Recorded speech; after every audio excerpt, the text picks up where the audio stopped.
안녕하십니까. JTBC 저녁 뉴스입니다.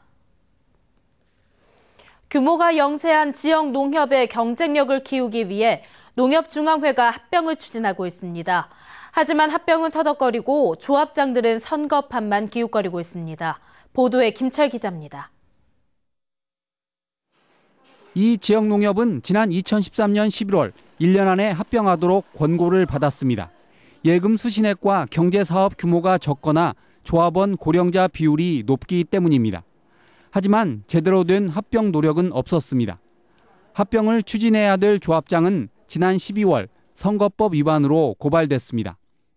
조합장이 새로 뽑히면은 합병 추진을 할지는 조합장 뽑혀가야죠. 조합원이 1000명이 되지 않는 이 조합은 2009년부터 합병 권고를 받았지만 역시 합병은 되지 않았습니다. 조합장은 조합원들에게 멸치 세트를 돌렸다가 이달 초 고발됐습니다. 거기 많이 온 사람한테 업무 추진을 위해서 어디나 이제 선물들을 하거든요. 목욕자리에서 이제 택배로 그냥 거기서 이렇게 가지고. 전북에서 합병 권고를 받은 농수협 가운데 합병이 되지 않은 곳은 모두 7곳. 이 가운데 3곳의 농협은 합병 권고 기한을 넘겼습니다. 합병 권고를 따르지 않은 조합은 보조금과 무이자 자금 지원을 받지 못하지만 농협 합병은 터덕거리고 있습니다. 조합을 쭉 들어가야 되는데 회장님과 합병하면 대상 농협이 시작하는 것이죠. 그런 여건들을 안 써버린 건데 우리가 이해를 못한 것이죠. 일부 조합장들이 선거에만 몰두하는 사이 소규모 농협의 경쟁력을 키우기 위한 합병은 계속 뒤로 밀리고 있습니다. JTB 뉴스 김철우입니다. 장기간 이전을 못하고 있는 전주 송천동 항공대를 이전하기 위해 후보 지역을 새로 제시했지만 논란은 여전합니다. JTB 전주방송은 항공대 이전의 필요성과 논란, 해법은 없는지 오늘부터 5차례에 걸쳐 연속 보도합니다. 오늘은 먼저 항공대 이전이 왜 필요한지를 권대성 기자가 취재했습니다. 2013년 임실로 옮겨간 35사단이 있던 곳입니다. 전주시는 이웃한 육군 항공대도 옮긴 뒤 새로운 시가지를 만들 계획입니다. 군부대의 개발이 가로막혀 있던 북부권의 균형 발전과 100만 광역도시의 기틀을 만들겠다는 이른바 에코시티 조성 사업입니다. 주로 동부권 내지 남서권으로 개발이 됐습니다. 그러다 보니까 균형적인 측면에서 문제가 있고 광역도시로 나가는데도 문제가 되기 때문에 꼭 필요한 사업이라고 생각을 합니다. 하지만 2006년에 시작해 내년 완공 계획인 에코시티 조성은 중단 위기를 맞고 있습니다. 10년째 항공대 이전지를 정하지 못했기 때문입니다. 옛 35사단터와 육군 항공대는 에코시티 대상지의 70%를 차지합니다. 전주시는 항공대를 옮기지 않으면 개발 면적이 3분의 1로 주는 등 사업의 의미가 사라진다고 설명합니다. 지금 당장 항공대 이전지를 정하더라도 에코시티 조성 사업은 완공 시기가 애초 계획한 내년에서 3년 이상 늦춰질 수밖에 없는 상황입니다. 이렇게 되면서 전주시 대신 사업을 맡은 민간 사업자의 속도 타들어갑니다. 민간 사업자는 지금껏 35사단 이전 등에 5,200억 원을 썼습니다. 처음 예상보다 800억 원 넘게 더 들어갔습니다. 사업이 늦어지면서 대출 이자 등 각종 비용이 눈덩이처럼 부담한 건데 분양용지를 개발해 언제나 투자한 사업비를 건질 수 있을지 막막합니다. 태영과 포스코, KCC 등 대기업은 물론이고 한백건설과 흥건사 등 지역 건설업체의 부담이 커지면서 지역 경제에까지 좋지 않은 영향을 미치고 있습니다. 항공대가 이전이 계속해서 지연되거나 불가능할 경우 막대한 금융비용이 추가로 발생을 해서 전주시는 물론 30% 지분을 갖고 있는 이 지역 6개 회사는 진짜 매우 어려운 상황에 빠질 수밖에 없는 것으로 이제 판단이 됩니다. 사업이 늦어져 조성 비용이 늘어나면 결국 나중에 높은 분양가로 이어지면서 시민들이 그 부담을 떠안게 된다는 지적도 나옵니다. 100만 광역도시를 위해 시작한 에코시티 조성 사업을 위해 항공대 이전은 더 이상 늦출 수 없는 사안입니다. JTB 뉴스 권대성입니다. 현대자동차가 전주 공장의 연구 인력 300명을 경기도 남양연구소로 옮기겠다고 발표한 것과 관련해 전라북도가 현대차의 2012년 약속 이행을 촉구했습니다.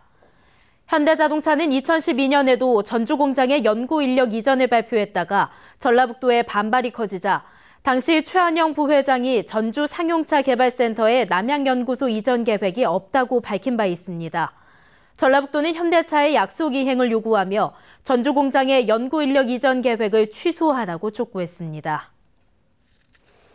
경찰관 행세를 하며 외국인 불법 체류자들만 노려 강도짓을 한 30대가 경찰에 붙잡혔습니다. 교회를 돌며 상습적으로 금품을 훔친 혐의도 받고 있습니다. 하원호 기자입니다. 한 회사의 임시사원증입니다. 33살 조모 씨는 이 사원증을 경찰관 신분증으로 속여 외국인 불법 체류자들에게 접근해 강도짓을 벌였습니다. 한글을 잘 모르는 불법 체류자들은 인적이 드문 곳으로 끌려가 흉기로 위협하는 조 씨에게 꼼짝없이 당했습니다. 지난해 4월부터 주로 외국인 여성 근로자 8명이 모두 660여만 원을 빼앗겼습니다.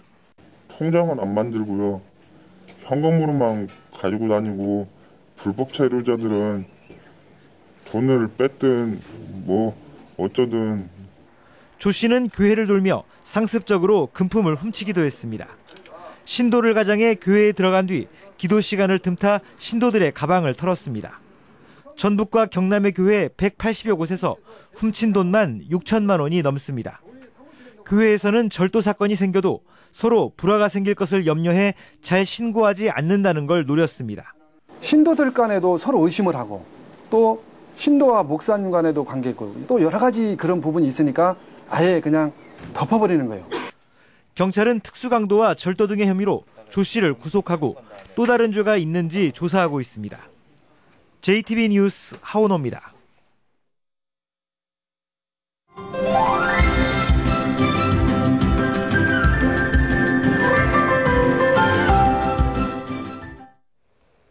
닷새간의 설 연휴가 지났습니다. 그리운 가족과의 만남이 즐겁긴 하지만 음식 장만에 장거리 운전까지 더해지다 보면 명절 증후군으로 고생하게 되는데요. 지치고 피로가 쌓인 몸을 가뿐하게 해주는 음식들을 소개해드립니다. 건강한 생활 정원익 기자입니다. 오랜만에 온 가족이 한자리에 모이는 설 명절. 그리운 가족을 만난 기쁨도 잠시 명절 증후군이 찾아옵니다. 주부들은 음식 장만으로 힘들고 남편들은 장거리 운전과 과식으로 후유증에 시달리기 쉽습니다. 전도 많이 부쳐야 되고 그렇고 나물도 그렇게 많이 해야 되고 또 우리 형제들 먹을 거 떡도 많이 해야 되고. 고기와 전 등 기름진 게 많은 명절 음식이지만 과일 같은 경우 명절에 쌓인 피로와 콜레스테롤을 낮추는 데 도움이 됩니다. 비타민이 풍부한 귤은 하루에 2개만 먹어도 하루 비타민 권장량을 섭취할 수 있습니다. 딸기의 안토시아닌은 피로 회복에 좋고 동맥에 침전물이 쌓이는 것을 막아 동맥경화를 예방하는 효과가 있습니다. 토마토의 글루타민산은 피로 회복, 붉은 색소를 이루는 이코체는 피로와 노화를 방지해줍니다. 도라지와 고사리 등 차례상에 올리고 남은 나물은 간단히 비빔밥을 만들어서 먹으면 좋습니다. 나물 많이 넣고 안 그러면 우리 그 초나물 같은 것들, 예를 들면 고추장 초나물 같은 거 이런 나물류를 해서 밥 조금 하고 나물 많이 드시는 게 건강에도 좋고 명절 이후에 몸을 관리하실 것 같습니다. 기름진 음식을 많이 먹고 체중이 늘었다면 돼지 감자를 넣어 끓인 차가 도움이 됩니다. 돼지 감자는 이눌린 성분을 많이 갖고 있어 배변 활동을 원활하게 하는 식이섬유입니다. JTB 뉴스 정원익입니다. 다음 달 1일부터 전주 한옥마을 안에서 차량 운행이 전면 금지됩니다. 전주시는 다음 달 1일부터 태조로와 은행로 등 한옥마을 내 모든 거리에서 차량 운행을 금지하기로 했습니다. 이를 어기면 승합차는 5만 원, 승용차는 4만 원의 범칙금이 부과됩니다. 이틀째 이어지던 황사주의보는 오후 들어 모두 해제됐습니다. 하지만 내일까지 일부 지역에는 약한 황사가 나타날 것으로 보여 건강관리에 주의가 필요합니다. 내일은 구름이 많다가 점차 맑아지겠습니다. 아침 최저기온은 영하 3도에서 0도, 낮 최고기온은 6도에서 10도로 오늘보다 조금 높겠습니다. 수요일인 모레도 전주가 10도까지 오를 것으로 보입니다. 전주기상대는 당분간 대체로 맑다가 오는 일요일쯤 한 차례 눈이나 비가 올 것으로 내다봤습니다. JTV 저녁 뉴스를 마칩니다. 시청해주신 여러분 고맙습니다.